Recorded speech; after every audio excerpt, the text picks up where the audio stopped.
In 5, 4, 3, 2, 1. Welcome back to the College Conversations podcast. I'm your host, Ben Jordan. Today I'm joined by a very special guest, someone I've known for all my time in college pretty much, Mrs. Vaishnavi Venkat, who's here with me today. And Vaish is a business major at Carlson School at the University of Minnesota, as well as me. And she's here today to talk about not playing it safe with immigrant parents. Vaish, why don't you go and introduce yourself? Well, you got me. I've known Ben for basically my whole entire time here at college, and I'm fascinated by his thoughts, and I'm really excited to be here today.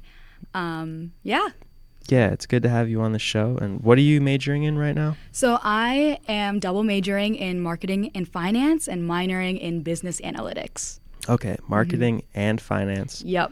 So that's a big thing to double major in. Yeah, it really is. But I'm someone that likes to be challenged a lot. And even though I'm not the strongest in mathematics and stuff like that, I really appreciate what it can bring to our society. And money makes the world go around, so might as well. Yeah, that's very true. Are marketing and finance, are those very different things, very opposite end of the spectrum? Extremely.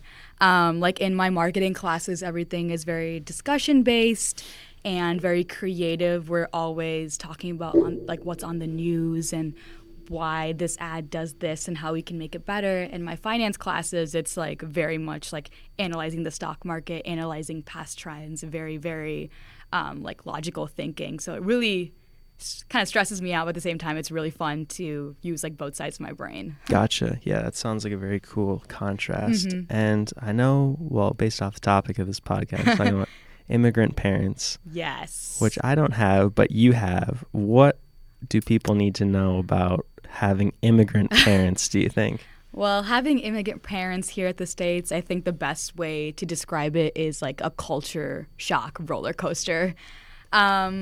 It's just so multifaceted.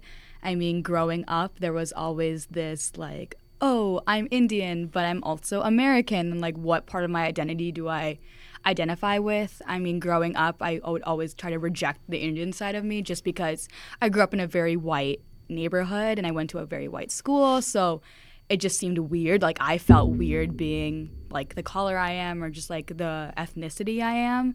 But I think like growing up and like maturing a little bit, I realized like the Indian in me is really pushing me to be the best woman I can be. And I'm really appreciative of that. So. Yeah. So what were your parents' expectations for you growing up that were different than your peers? Yeah. I think the first thing I realized about my parents is that they needed me to go above and they needed me to go beyond. This was like starting in first grade. I remember I got like 6 out of 10 on like a math pretest and I got like the hardest yelling of my life. And I was just shocked because like it was a pretest and like that was trying to like measure where the class was. It really didn't mean anything. But I just like from then on, I knew that nothing below perfection was like accepted. And compare that to like my peers, they're like, oh, like the moms would be like, oh, you did great, sweetie, or like you did your best. And that was never like a concept in my household. It was always like, you can do better. So yeah. So I was like that growing up. Yeah. All the way in first grade too. Oh, yeah. Pushing you. Yeah. And it was like in all aspects of my life, like academics. I used to sing a little bit and that was there, like dance, basically anything. I needed to be perfect. And that standard still kind of holds up today, but I think there is some wiggle room now. I see. Yeah. And do you think that's because they themselves were pushed very hard when they were a kid, or what's like the backstory to that, or why do you think that they think that way and always pushing and Right. So I think with my family it's a little bit different is because like my dad grew up in a very privileged, rich area in India. Like his family was really powerful and stuff like that, and he didn't have to be pushed for doors to be opened. Like they could literally buy his way in, and that's literally what happened. And with my mom, she grew up in a little rural area. So things were a little different in terms of like women weren't really expected to do much like other than like housework and stuff like that. So it's like a combination of they weren't pushed enough, so they really want to push me to do more than they can because they don't want to see me struggle and they want me to succeed. Also, like moving to a new country completely out of the blue was a shock to both of them, and they just wanted me to flourish. So it's coming out of love, tough love, I would say, but it's definitely difficult because that same love isn't resonated with people around me. Yeah, and I've heard the stereotype with immigrant parents that you hear the stereotype get thrown around about you have to either become a doctor or something in like computer science. Or like an engineer, right? Or an engineer, yeah. Do you think, is that a true stereotype? Did you experience that? The definitely, are you going to become a definitely. doctor question? It was like, if you're a girl, you're a doctor, and if you're a boy, you're in STEM or engineering. And like it was considered like liberal if men were doctors or women were engineers. But I made it very clear to my parents. I think one part of me is like I was a little rebellious in terms of like what I wanted to do. I made it very clear that I was not going into either of those professions. At first it was to rebel, but later I realized I'm just really not good in STEM related areas. And I still get like a little bit of like pettiness or passive aggressiveness, like, oh, she's going to become a doctor, or oh, he's like going to become like an engineer. And it's kind of like always like, okay, but like just because you have those professions doesn't mean you aren't successful. Right. Or even if you do have those professions that you are successful. So right. It's a constant battle. And we did a podcast on here before too. I think it was me and Casey, where we talked about doing liberal arts instead of, I don't know, what STEM or business or whatever. But so you're still doing business. Does that, are your parents fine with that? Or what do they think about business? So in India, I know that business is still it's called commerce there, and it's basically like arts. It's like if you're not good enough to get into like the STEM path, you would go into business. So that's kind of what they saw it as first. But, you know, I really sat them down and was like, listen, my strengths do not lie in like the STEM field. My strengths lie in the more people-oriented field. And that's just the way I've pushed myself to become, because I really did enjoy the facets of business and whatever. I just wanted to see where that would take me. Doesn't mean I was hard set in like wanting to become a CEO or whatnot. It just seemed to fit my skill set better. And I mean, I think they've come to terms with it just in terms of like, oh, more people are going into business, and just because you do business doesn't mean like you're gonna like end up with like a mediocre job or whatnot. So I mean, there's definitely still like as I said, like a passive aggressiveness if someone like that just graduated from high school is like going into the STEM field. But I think with my parents, I've made it clear that I'm definitely on my own path. And that's something they'll have to come into terms with. But that doesn't mean I'm doing this to disrespect them in any way. It's because it's just what I want to do. Right. And like, do you have like similar feelings with that? I know that your mom really didn't want you to like go into liberal arts at one point, right? Well, I think like you said, it just takes time because there's a lot of parents, I think, in any, whether it's academics or whether it's sports or whatnot, and it just comes with time and acceptance. Sometimes it can be in a negative way. For example, like I know a lot of kids when they're young who have, specifically males who have fathers that are really pushing their kids into athletics that maybe they don't want to do and just really drilling them, and the kid might not even like the sport at some point, but their dad has this dream, you know, of them becoming like a professional athlete. I think it's negative. But I think in terms of school, I think parents just, I mean, they have a right to worry about what you're doing, but there just comes a line where a parent shouldn't be choosing what their son or daughter wants to major in. They can provide advice and they can give experience and whatnot, but ultimately the choice, I think, should be left up to the child, because I'd imagine there's some kids, or maybe a lot of kids, I don't know, who's more so their parents maybe chose what they're getting a degree in. Definitely. I like know people firsthand that they're like picking majors or going into jobs that their parents push them into just because it's more stable and like they'll have a better life.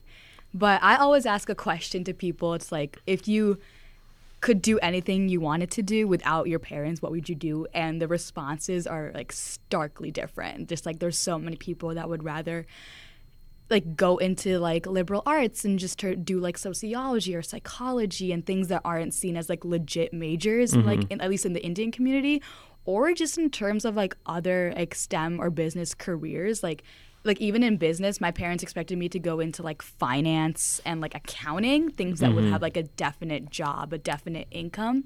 But like I primarily chose marketing because I like talking to people. I like being more on the creative side of things. I like guessing what people are trying to think.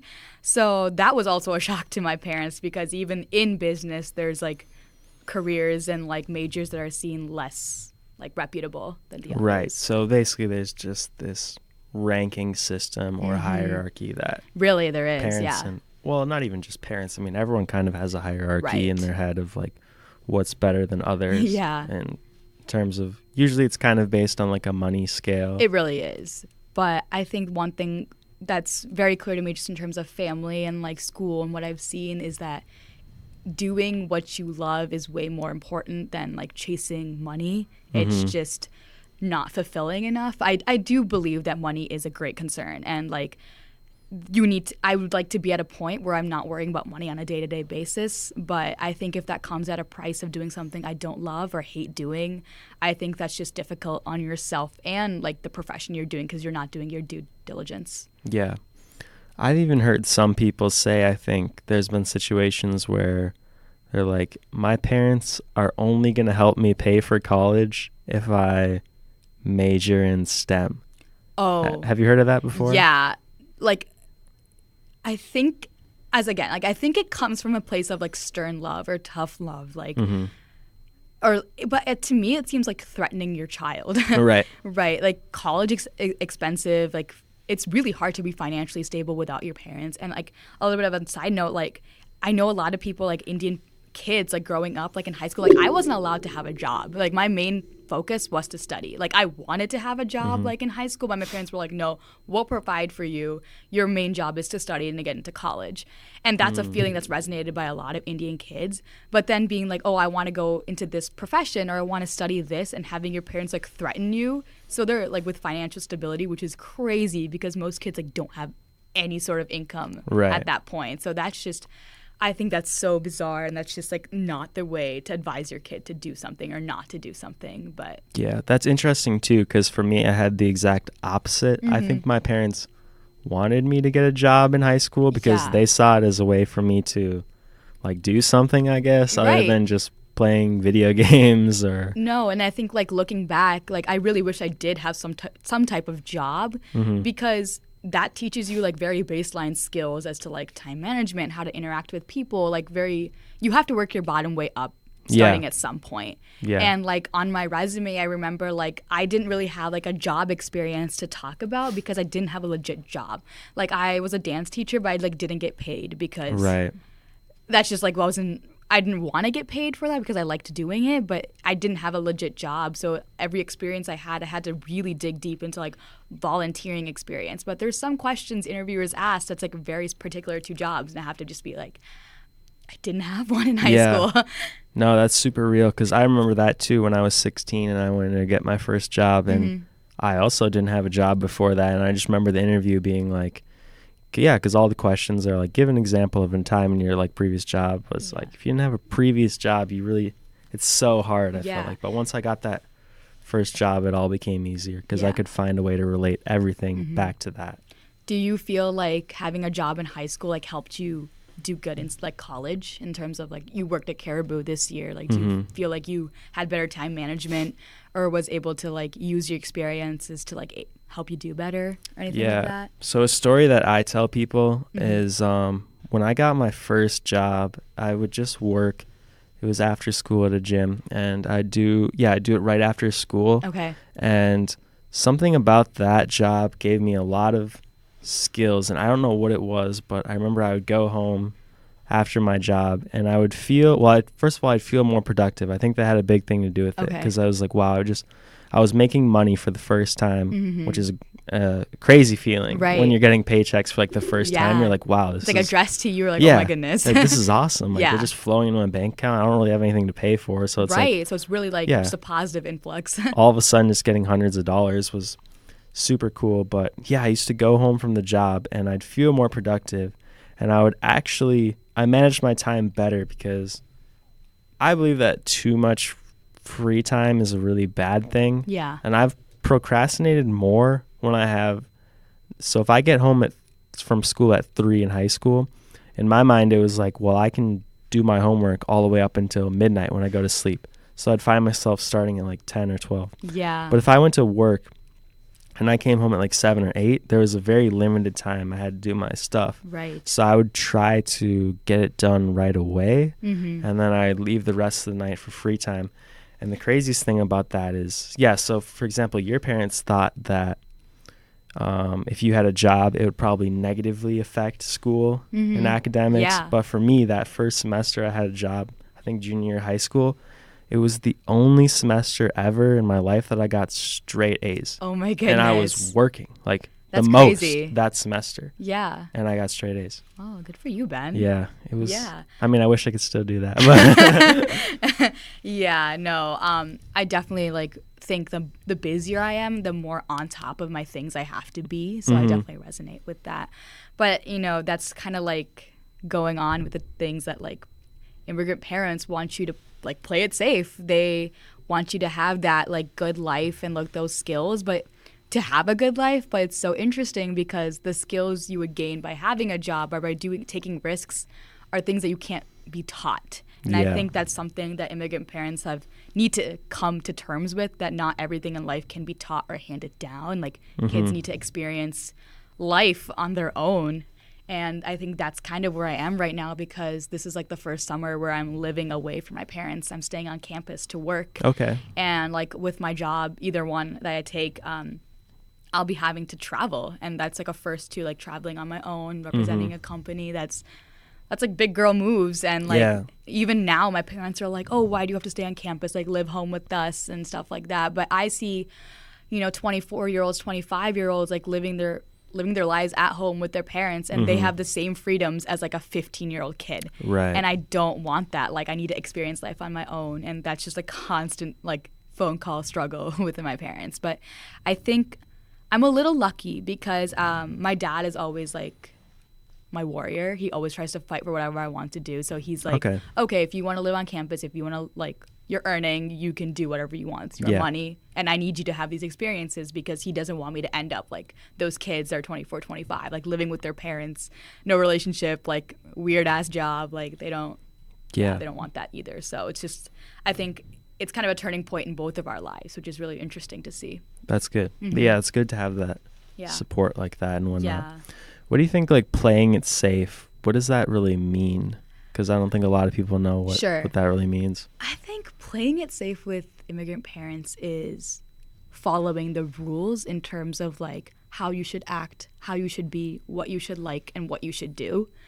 Like, for example, like growing up, I was, and I am, I'm still regarded as like the perfect Indian daughter, and to like other people's eyes, like we'll go to the temple, we'll go to these family parties, and all these aunties and uncles will be like to their other children that are younger, be like, look at Vaishnavi, look at what she's doing, do exactly what she's doing, she's perfect and whatever. And it's really difficult because my parents really pride themselves on the fact that they have this really like good-natured daughter that does all these Indian things, very connected to her culture, and at the same time is like seen American, but like they don't realize that internal struggle that I always have. It's always like, oh, I have to be Indian, more Indian today or more American today. But I remember like I would wear like American clothes, or like during the summer I'd wear like shorts, and it'd be like, they're like, don't do that. Like people are coming over, you can't do that. And I think like they shouldn't be looking in the first place. Like I can do what I want. And I think it's a slow, like I can still be a good Indian daughter, but I don't have to play it safe by your rules. Like the rules are changing. Yeah. And I can be my own person without being disrespectful. And I think that really encompasses all the facets of like playing it safe or like not playing it safe.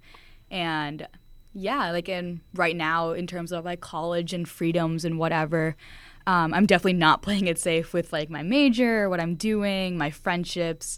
And I think, but that's what's teaching me life. And I've learned so many valuable lessons this year. And I think I would regret like playing it safe, like doing a STEM major or whatnot. It's not that I couldn't do it. It's that I didn't want to. And like following my passions is almost considered like not safe, and I'm okay with that, and I really pride myself on that.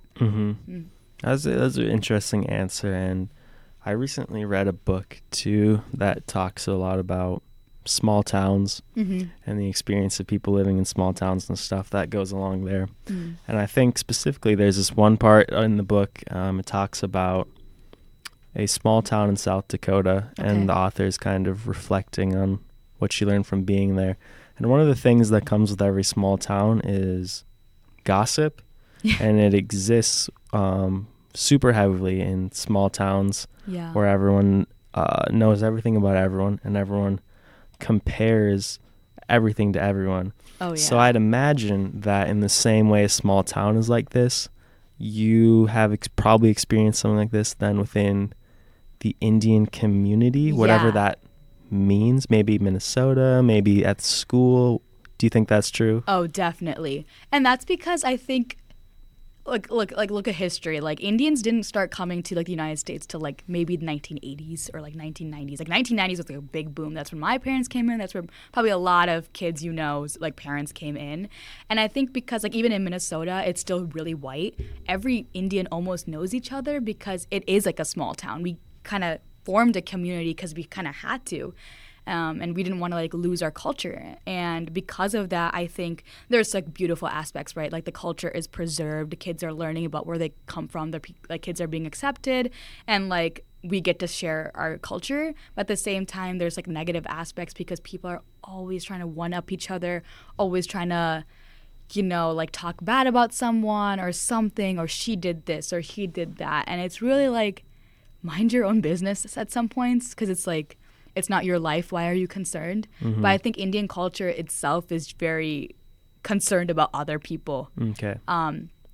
It's a phrase that happens in every single like culture in India. It's like, what will they think? And that's translated in every single language in India. Like, what if you do this, what will they think? Or what will she think? And that's something I've heard growing up. Like when I'm referring back to like that shorts incident, like my mom was like, what will they think of you? Like at that age, I was like, I didn't want to make them think bad of me. But now I'm like, I don't care what other people think. And honestly, it's so freeing.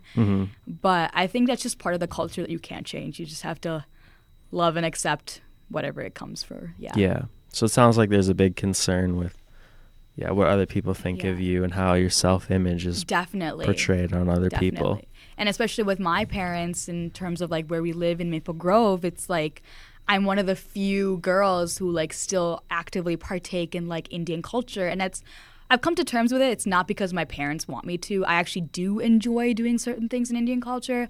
Obviously, there are some things I'm like, this is wrong, or I believe that it's wrong. But most of it's because I enjoy the community and I enjoy like enhancing that Indian part of myself. So my parents really pride themselves over that, and it's like one of the main things. Like that's like, what will they think? That's probably like almost my middle name at this point. I've just heard that so many times growing up. But I think it's really interesting because a lot of that only applies to girls. Growing up, I was surrounded by like guys my age, and they could do whatever they wanted, literally whatever they wanted. And I can even see that with my little brother who's 14. He does whatever he wants in terms of like who he hangs out with, what he does, where he goes. And it's just like, I was never allowed these freedoms. So it's just really interesting to see that dichotomy between like me and my brother and just like the other guys. And like growing up around my age, it was just like, well, why can they do stuff? Right. And why can't I? And it was just because the simple answer was because they're boys. And I think like, again, like playing it safe would be like, oh, okay, and like accepting it. But I'm very adamant about what I want. That's good. I've tried to, and in terms of like, it wouldn't be like crazy things or I'm going to go travel the world or stuff like that. I would just be like, you can let me stay out like an hour or two if I tell you where I am. Or you can let me go to a dance once in a while. Like, it doesn't mean anything. But yeah, that's my experience with that. What about you? Is there things like with your family, friends, or like the people you surround yourself with where you really care about how you present yourself to others? Because you're a really chill guy. Like that. When I think of Ben, I think of Zen for like, all of you listening. But like literally, like talking to you calms me down because I'm a pretty high-strung person. But I'm really interested to see if you really care how people think of you? Well, I don't think I care necessarily too much about what other people think. I mean, that I could do a whole podcast on that, but yeah, I don't know. I don't find myself. I'm not really a part of a super small knit community with like gossip, and I Okay. think in the way you are, I think maybe the gossip in my life is just coming from family members themselves. Okay. Like I said in our earlier podcast about liberal arts, there was Mhm. kind of some backlash within Sure. my family Some about heat. some heat with that. But other than that, no, I haven't experienced that. And I think college allows you to kind of not care what people think either. Oh, definitely. Because, I mean, high school is definitely a community too, where a Mhm. lot of comparing goes on Yeah. and a lot of gossip goes on and whatnot. But I always tried my best to stay out of that. I think I've done a fairly Yeah. good job I at think it. so too, definitely. Yeah. I mean, to this day, I feel like I've stayed out of most of the gossip and whatnot. So Yeah. it's definitely a good thing. And I mean, I think the one thing I've learned in college is that people are going to talk about you regardless. It's just don't like feed into it, I would say. Like I do my best to not like actively like partake in gossip. Like people gossip all the time. I think it's just like, oh, like she said this, he said that, but I think it's important to not judge people on gossip. And I think at least in the Indian community, there's a lot of that. Like, oh, I heard this about you, I'm not going to talk to you. I heard this about you, so I'm going to spread that too. Yeah. But I like one of like major friendships have happened because I haven't listened to gossip and like gotten to know the person, and like they're very active in my life today. So I'm really grateful for that experience. So Yeah. yeah. Definitely just, being yourself and whatnot. I think it's a phrase that gets thrown around a lot, like just be yourself. Yeah. But I specifically remember the moment that I became myself, or at least I think I did, because it was kind of like a turning point. Sure. And yeah, it was like a day I actually felt like I became myself. Yeah, it's almost like a switch. Yeah, it was like a switch, and I just felt like I just started talking about whatever I liked or found Right. interesting, Yeah. and then other people will just like you. Yeah, and people because will of that. just flock to you because Yeah. there are so many similar people. So Right. I mean, you can be passionate about anything, and people will like you if you're passionate about Yeah, it. It can be definitely. because like there's people out there who got weird hobbies and whatnot, but because they're so passionate, you're kind of attracted to that person, right? Like Yeah. even if they like something super nerdy or something, or what's perceived as super yeah. nerdy, like you're super into this Yeah. card game, or you're super into airplane models or Sure. something like that. Like If you're really passionate, I'm still going to listen to you talk about it or show me whatever it is. Right. So, I got a friend who knows everything about like airplanes and Crazy. models, and he'll know what type. If he sees a plane in the sky, he can tell you exactly like what model that is, whoa. what type it is. He has like apps where he can listen to like the communications going on between the like the frequencies and whatever. Well, he can listen to the pilot and the control Oh tower my at like gosh. the Minneapolis airport, and like That's crazy. one of his hobbies. Is that legal? It is legal, I think. Okay. I don't know, because you can listen to like police scanners and stuff too. Oh, right. I guess So, it's kind of the same thing. yeah, you can listen to the airport things. I think you have to pay for it, but Mm. yeah, like it's just something that I'm not particularly interested in, and a lot of people might find like kind of weird because he's even a part of like aviation enthusiast clubs. Like those are things Cool, with yeah. thousands of people, but and he's telling it all to me and going in detail about it. Like you become interested in that person just because of how passionate they are about it, and I think a lot of people then like you because of it. And he's not faking it, right? He's not like Right. trying to be a part of another group and trying to fit in, but Yeah. yeah, it's super cool to see that. So Yeah. And like, and again, I mean, there's so many interests I have in terms of like, business isn't like, I'm not crazy about finance, and I'm not like crazy about analytics or marketing in terms, these are like skills I want to have in my skill set. Yeah. So I can do something greater. Like, I want to have like a sustainable like makeup company or something in terms of like representation in beauty or fashion. And that's definitely not playing it safe with the Indian community, because Yeah. you're not guaranteed anything. Like I would love to work for like Vogue and stuff like that, because I feel I do best when I'm in the limelight. So I think that's just kind of the path I want to be headed in. And that's just so unheard of in the Indian community. But it's crazy because the idols people talk about, like Deepika Padukone, Priyanka Chopra, like Sundar Pichai, like these great Indian people that are doing great in America, they've taken risks in their life to get to where they are. And it's just so funny because the Indian community is so risk adverse. It's like, then how do you expect us to be like that if you want us to be like very risk adverse? Yeah. So I think that's really interesting. I'm feeling that heat right now with I have a job offer at a startup, and I have a job offer at like a Fortune 100 company, and my parents are pushing me towards the latter because the startup is very risky. But I see myself drawn towards the startup just because it is risky, and I want to see what it sounds so cool, and like that's kind of where the future is headed in terms of like business. So I think it would be really interesting, but I'm definitely facing the heat from my parents because the Fortune 100 company would allow me like a very stable summer and possibly like post-grad options. But I think stable is boring. Yeah. I think it really is. I don't want to live my life in monotone, if you know what I mean. So I want to take all the risks I can. And I'm 19. I should be able to. Right. Because if not now, when? So. You're definitely right. Yeah, taking risk is how most people become successful, right? Right. Or failure. Right. And even if I don't, I think failures can build you up as a person, and that gives you something else to talk about when meeting new people. Yep. And life is all about creating more and more stories. And the more I got, the more I think I'm interesting to other people. So. Yeah, definitely. Yeah, this is a really good talk today. It's already been 30 minutes. Oh my gosh, that flew by. Yeah, it super flew by. So thanks for everyone for listening. If you're still here, make sure you subscribe on all platforms. Leave us some feedback about whatever you want to hear next or certain topics. Any parting words from Vaish? Thank you all for listening. So, what would your advice be to maybe someone who's listening who is not in college yet, and they got some strict immigrant parents? Just keep pushing through and eventually you got it. Don't be afraid. I like that quote. I'm probably not going to say it right. It's like, speak until your voice shakes.